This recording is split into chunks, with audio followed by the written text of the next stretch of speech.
What's up, guys? Welcome back to Newswave. Today we are going to be going over the entirety of the Nintendo Direct, kind of talk about it a bit, what I think about it and how everything went down and what we can kind of look forward to, because not only do we get a bunch of information about that, we got a bit more information about some of the Nintendo Online there. They even still left us hanging a bit for like special offers and stuff. Weird, I know. That was the time to tell us about everything about the Online since it comes out next week in 6 days, but hey, we'll find out more later. They did tell us about the NES games, more so than what we saw in the Direct. There's a lot of stuff to go over with that as well. First, though, I want to jump into a few things here. Some quick news. Diablo 3 did get a release date, just in case you missed it, and in the Direct hype and all the madness that took place. It's actually coming out November 2nd. I think that's a good spot for it. It comes out like a week after Red Dead Redemption hits. Comes out about 2 weeks before Pokemon hits on the Switch.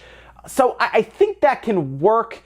Diablo 3 will get second life, a second wind here on the Switch. I think that audience will really jump onto this, and I'm looking forward to it anyway because I like Diablo 3. It's just a great game. It's very addictive, so you might want to, if you're going to pick it up, be warned. You're going to be playing it a lot. I like the idea of it having, of course, 4 players on the same screen, or of course through local or online. I like it less that you're probably going to have to use that app to chat, but at this point, Nintendo seems very steadfast on that, so I guess get your Discord app or Google Hangouts or whatever you're going to use to talk to each other, because I guess you're gonna need a parent. I mean, I guess you already have your phone out. You can just call them or use the Discord app. Hit the Discord app instead of the Nintendo Online app.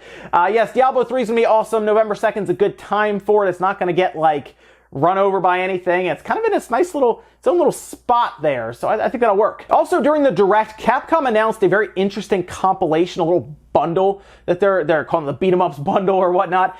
I wanted to kind of pull this away from the Direct because it's really neat, and a lot of people kind of glossed over this, so I kind of want to bring this up so everyone sees it, because it's also available on all platforms, not just the Switch. They just debuted it in this Nintendo Direct, but this is going to have some of the older classics. Think of like Final Fight, Captain Commando, Battle Circuit, Knights of the Round, Warriors of Fate, Armored Warriors, and the King of Dragons.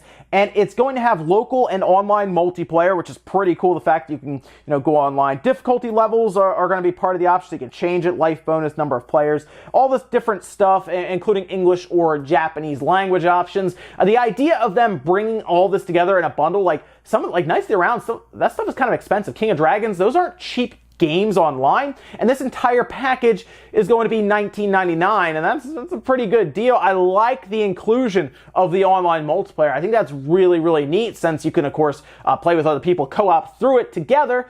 That's like old school arcade action that you can pick up, and it's coming out on all systems, so you can pretty much pick it up at any one. And what's really cool is it's coming out soon. It's actually out September 18th, so it's out next week.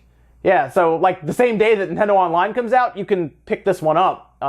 It's just an awesome set to see. It was a really cool surprise, and I like when we get these announcements and it's like a week away. That's awesome. All right, guys, now let's jump into that Nintendo Direct that we had. Of course, it took place yesterday, 3 p.m. Pacific, 6 p.m. Eastern. We did the whole stream here. A ton of you guys came out, had a lot of fun watching it. I did notice there was kind of a dip in the middle. We'll go over all of the announcements and everything here. There was a bit of a dip in the middle, and then, of course, at the end, it exploded. Everyone got really excited. The beginning kicked off really, really well with Luigi's Mansion 3. When I saw this, I got really excited. When this got announced, this was big. It was a great way to kick off the entire Direct because it really got everyone paying attention right away. That's how you kick it off, because we knew we were going to go in there and see a lot of 3DS stuff as well. So to kick it off, Luigi's Mansion 3, we know you were annoyed about Luigi's Mansion 1 going to the 3DS. Here's Luigi's Mansion 3, 2019. So we have to wait a bit, but it's a good way to get people excited, get the whole thing kicked off.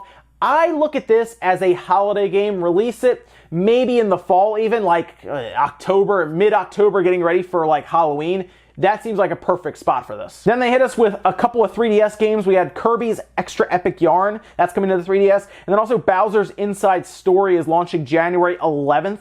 So next year, just into next year actually, that'll be coming out. A couple games fell just into January. And then, of course, we moved to Yoshi's Crafted World. That's coming spring 2019. That is a new title release there. We knew about the title because Nintendo leaked it out themselves, but we already knew about Yoshi, and it's coming spring. It was originally supposed to be a 2018 game, but I guess development or who knows what pushed it back It did have to get pushed back though. So I guess spring isn't too bad. I could see this being like an April or even a May release just before summer, and I think that'd be a good spot for it. May seems good for it. I mean, not a lot of stuff usually comes out then, but Yoshi I think would be a good way to get people excited there. Maybe they can get Animal Crossing out in the summertime, which we're going to talk about here soon. So I think they could have a nice little combo there. Maybe Demon X Machina can get out in March. New Super Mario Bros. U Deluxe is coming January 11th. I was positive that was going to get out in 2018. It missed it by less than 2 weeks, but January 11th, 2019, that is New Super Mario Bros. U Deluxe, which, if I could talk about this for a second, why is the U still in that title? I don't get it. The logo is fine with the Joy-Con controllers and everything because it shows that it's on the Switch just from the logo. But why is the U in there? I don't get that one. That one confused me. It could have been just New Super Mario Bros. Deluxe Switch Edition or something. I don't know. It's already weird saying New Super Mario Bros. U Deluxe.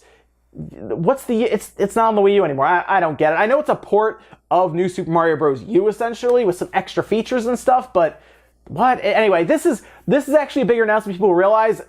Classic 2D Mario, while it might not be an explosive announcement for a lot of people, it sells to the casual audience. The one on the Wii U sold like, what, 5 million copies or something on a system that had no business selling 5 million copies of any game, let alone, a game that wasn't even the best-selling game at 5 million copies. That was Mario Kart at like 8 million copies or something crazy. This is a game that will push Switch units, even if it's not something that some of the more hardcore audience that maybe played this on the Wii U is jumping at.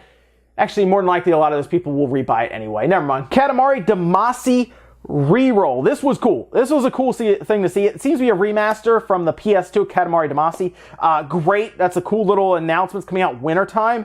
I don't know how many people will probably recognize this game, but it's a cool one to look into. Seems to have like 2-player split screen and everything. Very cool. Asmodee is bringing tabletop games to the Switch. Not my thing, but Lord of the Rings, Pandemic, and then several others are coming, so I'm sure there is an audience here. I'm sure there's a lot of people who are really excited for it, but it's not really something I was like, oh, cool, this is going to be really neat. It just wasn't something I was really excited for, but it's just, I guess, another subset of games, another genre essentially moving to the Switch. They did kind of go into the online stuff, but they didn't really tell us anything we didn't already know. They did show us some NES games that we hadn't heard about yet, which we'll talk about in the next segment after the Direct. Otherwise, they just kind of showed us how things work, kind of. They talked about the cloud saves and everything. They did talk about the phone app. The phone app isn't going anywhere as much as I would like it to go away. It doesn't appear that way. This is definitely Nintendo of Japan. This has them written all over it. They're the ones who seem to keep doubling down, from what I hear in the background, on this app because they see it as something that will work well for Japan.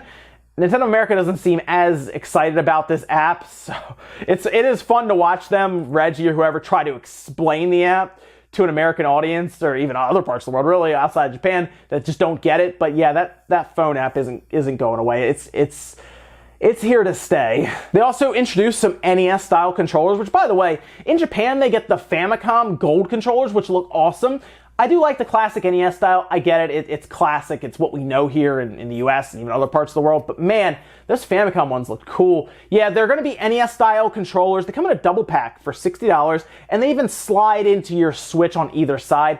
I do expect, if they do get Super Nintendo games going by next year, to have a Super Nintendo counterpart of that. It looks like it's basically the NES classic controllers that are now wireless with rails to sit on the Switch and charge.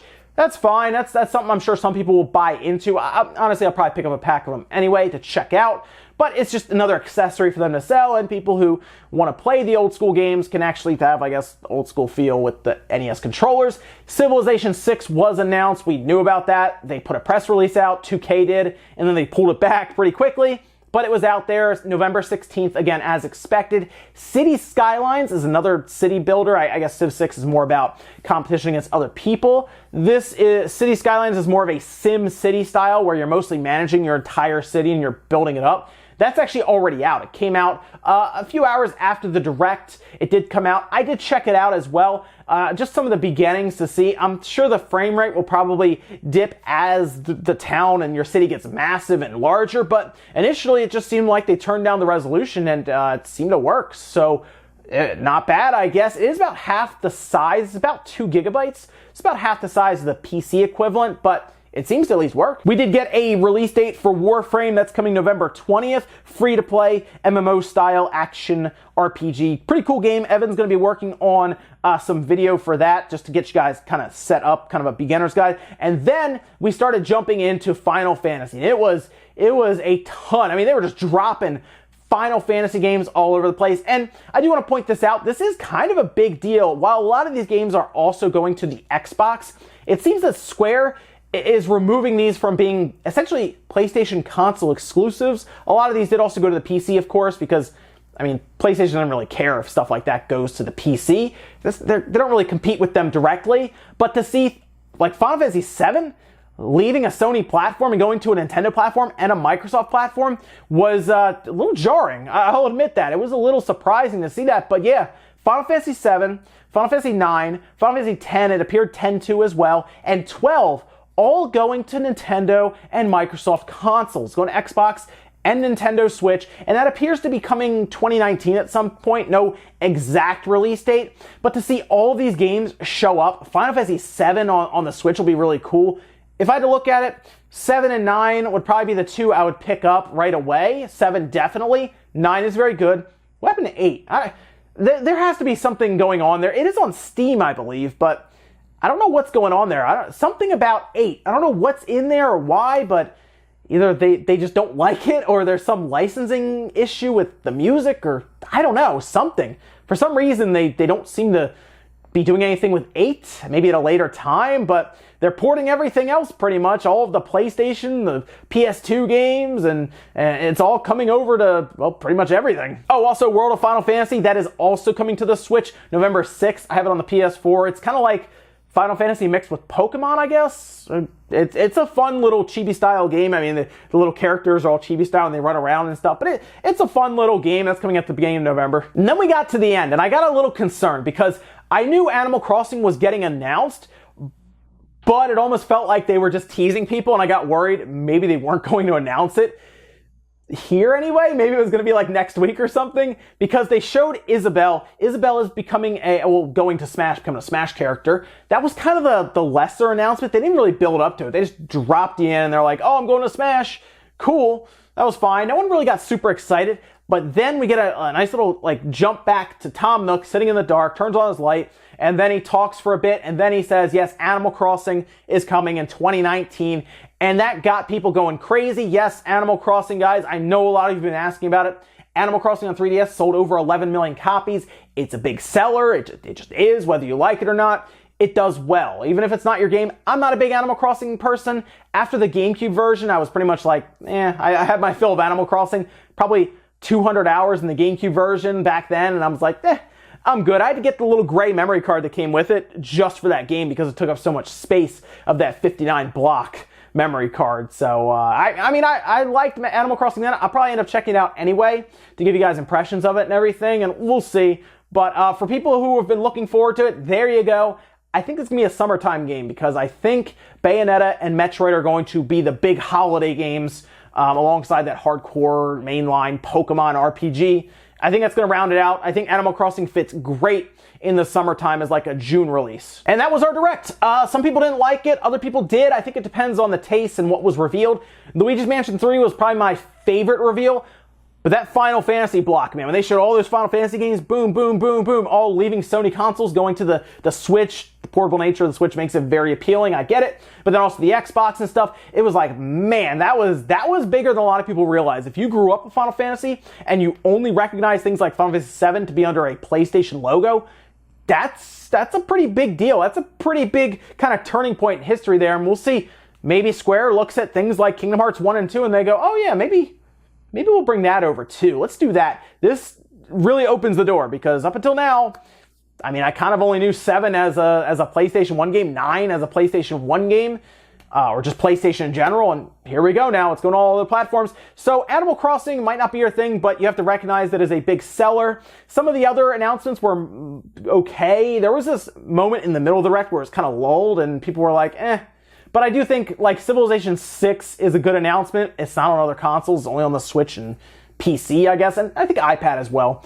So to see that, that's pretty cool. But let me know what you think about the Direct. I would say it was a solid Direct. It wasn't bad. It wasn't amazing. I just think it's like right in the middle. But the big announcements like Luigi's Mansion 3 really put it over in the beginning, and then after that I was kind of middling. Final Fantasy, Animal Crossing, cool, and that was kind of it. So it wasn't like jump out of my seat, but it was okay. Finally, our last bit of news, guys, let's talk a bit about those NES games that they are bringing to the online service. Just want to get you guys kind of caught up on this because there's still some confusion around it. They are going to be releasing games every month, as they kind of talked about, and they gave us a bit of a roadmap here. So I'm going to kind of show you guys the games that they're talking about. This was actually on Nintendo's UK site. They put out a full listing for them, and let's go over them right now. Right in the beginning, launch titles include soccer, tennis, Donkey Kong, Mario Bros, Super Mario Bros, Balloon Fight, Ice Climber, Dr. Mario, The Legend of Zelda, Super Mario Bros. 3, Double Dragon, River City Ransom, that's a good one,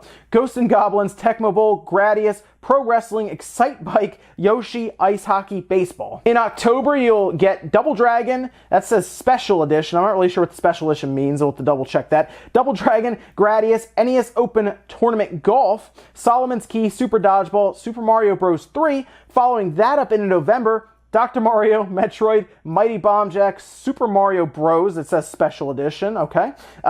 Twin Bee, and then in December you'll have Adventures of Lolo, The Legend of Zelda Special Edition, we'll see that too, Ninja Gaiden, and Wario's Woods, of course, as they say, as long as you remain a member, you can play any of these games. Now, they have not said if any will be removed, but it seems like they're going to be building a library, so I don't know why they'd remove them. They own most of the rights for a lot of these anyway, or are able to get rights for them. And they do want to build up a library that makes it make sense, because they will eventually raise that price. If they put Super Nintendo and Nintendo 64 or GameCube stuff in here, that price is going to be jumping. And I think their final target is $60 a year. But this is a starting point at $20 for the year, and they want to build up with a massive Netflix-style thing that makes sense.